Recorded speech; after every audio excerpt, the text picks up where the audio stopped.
Eh bien, bonjour tout le monde, on se retrouve, une fois n'est pas coutume, pour une nouvelle vidéo. Et sur cette vidéo, j'ai effectué quelques achats en jeux vidéo rétro que je vais pouvoir vous présenter. Alors, on commence par quoi? Donc, toujours pareil, ressourcerie, j'ai rien, pas de braderie, pas de choses comme ça. On commence par un jeu de société, Les Simpsons, le jeu. Et on peut voir le tarif ici, 8,50 €. Je ne l'ai pas encore déballé, je ne sais pas s'il est complet. Il m'a l'air en bon état et il est en français. À suivre. Dans un deuxième jeu de société, ici, on a c'est même pas un jeu de société, c'est un Pokémon Interactive Quiz. Donc on a 130 questions. Quand ils mettent OK, généralement c'est que ça a été testé. On est à 2,50 €. Il faudra avoir le prix auquel éventuellement ça se revend. Qu'est-ce que j'ai d'autre? Alors j'ai un peu de tout, donc je passe sur les détails. Et comme j'ai beaucoup, on a ici un jeu PC, Chip. Je sais pas du tout ce que c'est. Pour 10 €, il est encore scellé, il est neuf. Ensuite, un Big Box 3D Game Creator DAG Basices, 3,50 €. Apparemment, c'est un programme qui va nous permettre de pouvoir créer nos propres jeux en 3D. Et il est compris avec la notice, 3,50 €. Ça doit pas valoir grand chose. Alors après, je prends toute une pile parce qu'il y en a beaucoup. C'est des jeux PS2. On a le Ridge Racer 5 pour 3 €. Il est en néerlandais, mais les jeux Namco, Ridge Racer, ça marche bien. Un Roadkill de chez Midway, étiqueté à 49,99 €, mais je l'ai payé 4,50 €. Ça m'avait l'air un petit jeu de voiture assez bourrin. Il est complet, parfait état. Anglais, néerlandais. On continue. Pac-Man World 3. Namco, complet, 8,50 €. En néerlandais, mais je m'en fiche, très bon état. On continue. Sans transition, un Ninja Gaiden complet, 4 € pour Xbox. On continue. Alors ça, je ne peux pas m'en empêcher. Dès que je vois des jeux Phoenix Game, je les prends. Ici, on est sur un clone de Mario Kart, Myth Makers, qui a l'air pas trop mal à tester. Je sais pas pourquoi je l'ai pris celui-là, Ratchet Clank 3, 4 €. Bon, pareil, complet. Alors ça, qu'est-ce que c'est? Alors ça, j'ai pas vu tout de suite ce que c'était, mais en fait, c'est un jeu CDI avec une boîte en plastique. J'ai payé 5 €. Et on voit ici, c'est CDI. Donc à tester, pourquoi pas, ça peut être sympa. On continue. Alors ça, il y en avait plein. Si j'avais su, j'en aurais pris plus, parce que j'ai vu la valeur. Et en fait, c'est un Tekken 2. Il m'a l'air. Il est en japonais? Non, il est en français. La notice Tekken 2.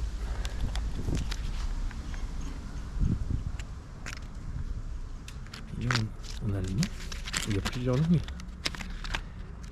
Ouais, il y a plusieurs. Et la notice de garantie. Non, pas la notice de garantie, la garantie tout court. J'arrive pas à refermer le boîtier. C'est pas grave. Voilà. Un bon petit jeu de baston. Qu'est-ce qu'on a d'autre?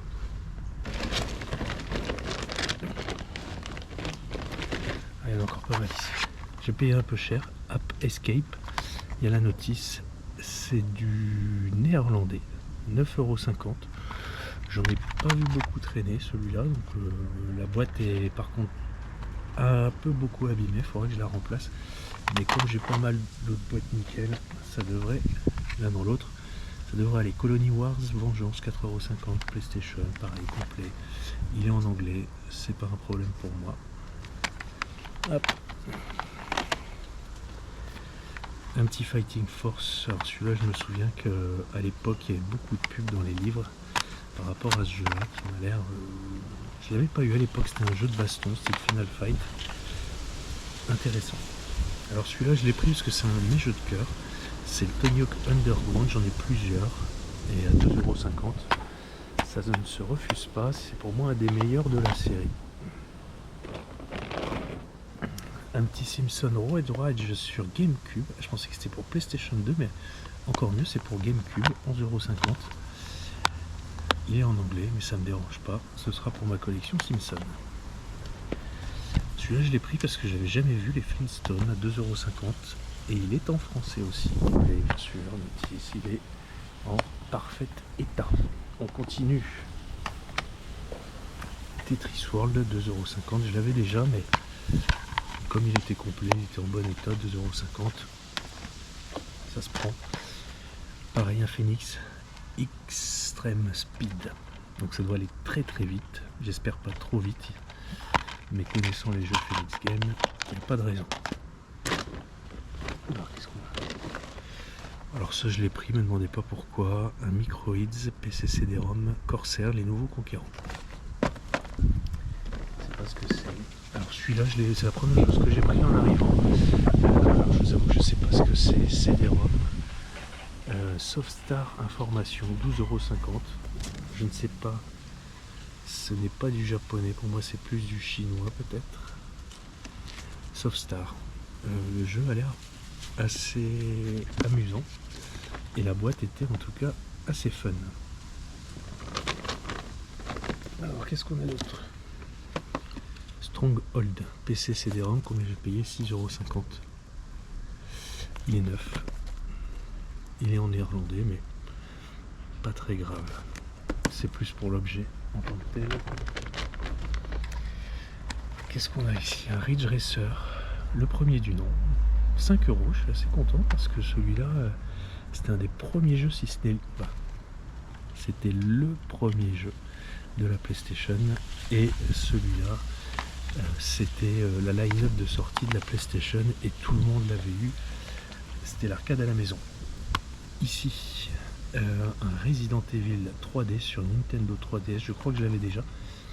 À 5 €, c'est pas trop gênant. Ici, on a le jeu en français, la boîte en néerlandais, mais pour moi, c'est pas trop un problème. Un jeu Spider-Man, la revanche d'Electro pour PlayStation 1, 5 €. Généralement, les jeux Spider-Man sont plutôt réussis. Alors celui-là, par contre, je l'ai pris, mais il n'y a pas la notice. Et tiens, je suis en train de voir. C'est un Spider-Man 2 Platinum, mais... Ah si, Platinum, j'avais pas bien vu. Ok. Oh là, qu'est-ce que c'est ? J'en ai encore beaucoup. Fighting Force 2. 6,50 €. Français, il est complet. Time Crisis, pareil, j'ai pas pu faire l'impasse dessus, c'est un grand classique. Je l'avais déjà, mais une grande réussite ce jeu. Le Command & Conquer, encore une fois un très très bon jeu sur PlayStation. Si vous aimez ce genre là, et moi j'ai adoré personnellement, il y a les 2 disques, mais il manque la notice, 4,50 €. Destruction Derby, alors pareil, la boîte est abîmée, mais il est complet. Et 5,50 €. Il est magnifique ce jeu, un très très bon jeu de course de stock car. Un Jurassic World, la boîte est aussi défoncée, mais il est complet. Il faudra juste que je remplace la boîte. 5,50 €. Qu'est-ce qu'on a ? Attention, j'en ai encore beaucoup. Alors, Resident Evil Deadly Silence sur Nintendo DS. Alors, j'ai payé, je pense, un peu cher parce qu'il est en anglais, 29 €. Bon. Alors celui-là, je l'ai pris parce que je savais même pas que ça existait. Je me souviens pas l'avoir vu, mais c'est un Soul Calibur sur Wii. Mais on dirait plus un style aventure RPG qu'un jeu de baston à proprement parler. Et donc comme il était en parfait état, 3,50 €, j'ai dit ça, je prends. Alors celui-là, un God End. connaissais pas du tout, il est en anglais. 36 €, un jeu Capcom. Il est complet, il y a la notice. En tout cas, ce qui semble être sa notice, il est pas emballé, alors pas scellé, mais il a été emballé par une plastifieuse chez eux. J'ai pas eu l'occasion de le déballer encore, 36 €. Je casse tout. Alors, ils vendaient aussi des lots de consoles.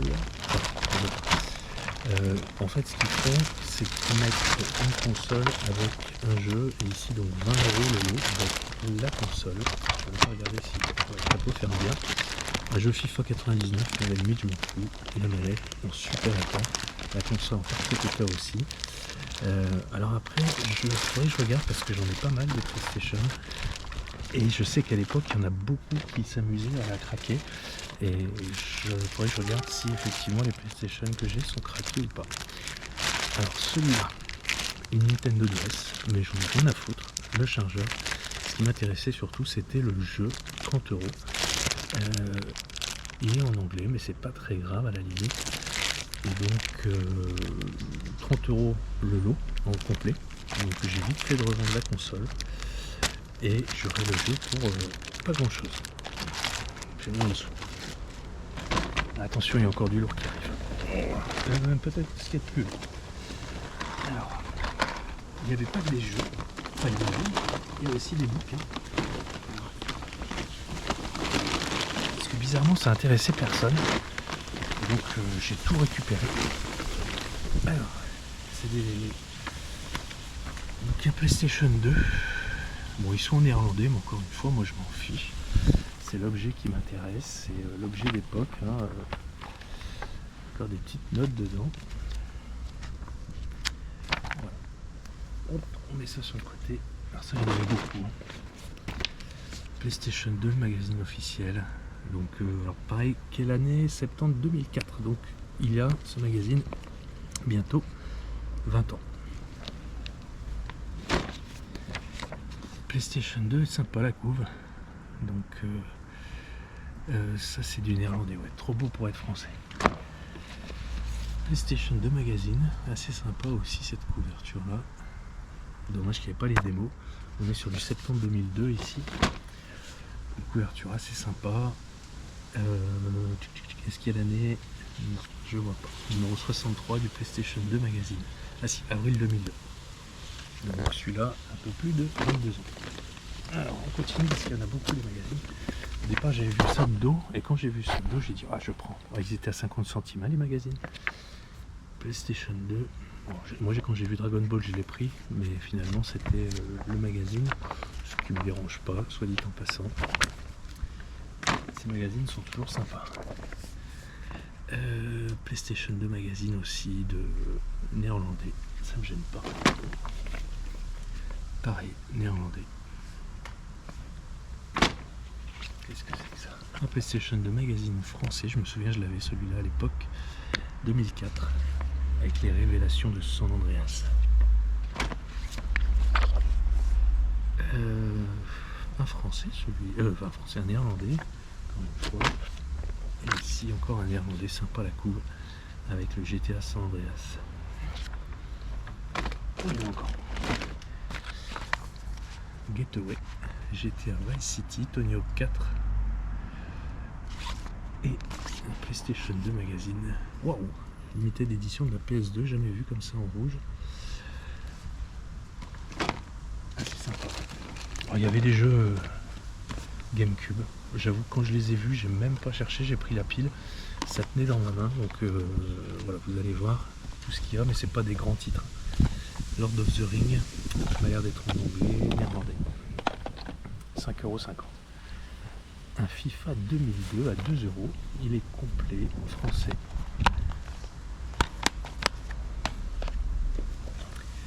Un Wave Race Blue Storm 5,50 €. Je l'avais jamais vu celui-là en néerlandais, donc encore une fois, moi je m'en fiche. UEFA Champions League, alors je sais pas pourquoi 5 €, ça me paraît un peu cher. Il est en super état, mais je pense pas qu'il vaille 5 € ce jeu. En GameCube, j'ai un F1 2002, j'allais pas le prendre, bon 4 € je l'avais pas.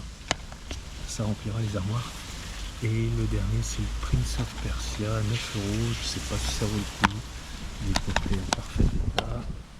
On continue. En Xbox, 4,50 €. On a, si je l'ai pris, c'est que c'est un jeu qui a été créé par justement ceux qui ont fait Donkey Kong et Banjo Kazooie. C'est 4,50 €. On continue. Encore dans la Xbox, malheureusement la couverture est défoncée. Un Buffy, je l'ai vu cette semaine qui était recherché. Celui-là, enfin il y a des gens qui le recherchaient en version comme ça, pas la Platinum, donc 5,50 € et je l'avais pas dans la collection. Alors celui-là je l'ai pris parce que alors, je sais pas si vous voyez, c'est légèrement brillant et je trouvais ça assez sympa. J'avais jamais vu Jam Empire. 3 € complet, pareil. C'est une édition anglaise. Il y a encore du GameCube ici, je l'ai pas vu. Alors celui-là je l'ai vu en partant, je le remettais dans les bacs et il y avait celui-là, Arc le clan des Deimos, 5 €, mais en regardant les photos ça avait l'air pas trop mal, donc à voir. Bon, celui-là un grand classique de la Xbox, le BMX XXX, 11,50 €. Pourquoi pas, en français. C'est un jeu qu'on trouvait quand même assez aisément celui-là. En GameCube j'ai un Sonic Adventure Battle 2, 4,50 € en français pour le coup. En Xbox, pareil, je n'avais jamais vu, c'est pour ça que je l'ai pris, il est en néerlandais, il est à 5,50 €, le Zapper. Néerlandais, complet. Bon état, très bon état. On continue. Ah oui, il y avait ça aussi. Ceux-là, ils sont pas exceptionnellement beaux, mais le Wario, 9 €, je sais pas si c'est une bonne affaire, vous me dire. Alors celui-là, je l'ai pris, voilà. Ça, alors, je sais pas si c'est une bonne affaire ou pas, mais je sais que je l'avais à l'époque. Et c'était un jeu assez fun. Enfin, en même temps, à l'époque, on n'avait pas 36 000 jeux, donc celui-là, j'ai pu y jouer un maximum et content de le retrouver. Alors le DuckTales, celui-là a dû rester au soleil un bout de temps. Il est bien abîmé. À voir s'il marche encore. 5 €. DuckTales est toujours bon à prendre. Ah, j'en ai encore un Smurf Nightmare, et comme c'est un jeu infogramme, ça doit valoir beaucoup d'argent. 7 €. Je plaisante. Alors ça je le garde pour la fin. Celui-là j'aimais bien la couverture. Je sais plus si je l'avais ou pas. 3,50 € en anglais, en français, 99 Nights. Hop. 2 €, un jeu à claim, Vanishing Point. Celui-là je l'ai pris parce que c'est un jeu Namco qui est complet, qui est assez lourd. Ah tiens, j'ai pas vu, c'est le 7e jeu de la console. C'est le Ace Combat. Je me souviens pas l'avoir eu à l'époque, mais nul doute que ça devait être pour l'époque un jeu assez amusant. Celui-là, j'allais pas le prendre, mais bon, j'ai vu qu'il est à 2,50 €. Voilà, il était en français, je me souviens pas l'avoir. Allez, c'est dans la poche. Alors celui-là, je l'ai pris parce que je trouve la couverture assez sympa. 2 €, il est complet bien sûr, super état. Il est en anglais, mais moi c'est pas un problème. Puis à 2 €, ça se laisse prendre. Alors celui-là, je suis assez content, je l'ai trouvé sur la fin. Malheureusement, il est en anglais. Moi ça me gêne pas parce que je parle anglais. C'est le Friends, 1,50 €. Celui The One with All the Trivia. Un Paria. Ça a l'air d'être un FPS. Ça vend pas du rêve, mais à voir. Et ici, on arrive sur la fin. Ah si, tiens, je peux vous montrer ça. Alors ça, c'était pas au Kringlook, c'était dans un Dreamland. Mais alors bizarrement, enfin je sais pas si c'est bizarre, mais les boîtes comme ça, les petites boîtes, elles étaient à 2 euros. C'est des boîtes surprises, malheureusement elles avaient déjà été ouvertes, donc 2 euros. Et en fait, en plus il y avait 20% de crédité lors de l'achat. Donc ça faisait 1,60 € la figurine, et je sais par expérience que, enfin des voitures, que j'en avais déjà vendues pas mal, des comme ça, et elles sont assez recherchées. Donc il y en a pas mal d'ouvertes, mais il y en a également d'autres qui sont totalement neuves et scellées. Celle-là est assez sympa, je trouve, dans les derniers modèles Cars on the Road. Alors après, je sais pas si sur ces modèles, c'est à voir, parce que je sais qu'il y avait des sachets, et à l'époque j'avais beaucoup de sachets. On m'avait posé la question s'il était possible d'identifier les voitures avec le code qui est ici, donc 14, 23. Peut-être qu'il y a moyen de les identifier de cette manière-là. On va voir. Et pour terminer, donc on a un Flipnik. Je l'ai pris parce que j'adore les jeux de flipper. Il est en anglais, mais je m'en fiche. Et celui-là, c'est pas un jeu de plateau flipper traditionnel, mais plus aventure, on dirait. Sans transition, un jeu PS3, le seul, un Last Rebellion de chez Nice America. Il est en français, donc voilà, il est nickel. Juste la boîte ici, mais ça va s'enlever très facilement. Et pour terminer, alors un Jumping Flash PlayStation, 17,50 €, boîte abîmée, ça c'est pas trop grave, ça se répare, ça se remplace.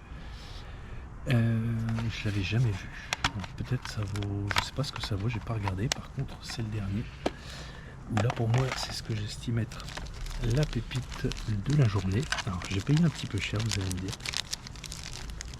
mais voilà, il est là, il est en parfait état, 111,50 € français, le Rapid Reload, donc un jeu à la Metal Slug. Petit autocollant ici, et il est bien sûr pour le prix magnifiquement complet, et le CD est en parfait état. Donc ça pour moi ça reste la trouvaille de la journée quand même. Donc ça m'a coûté un petit paquet, mais je pense que ne serait-ce que juste en revendant ce jeu là, je suis quasiment rentré dans mes frais. Donc c'était pas une si mauvaise opération que ça. Voilà, je vous laisse et je vous dis à bientôt pour une prochaine vidéo.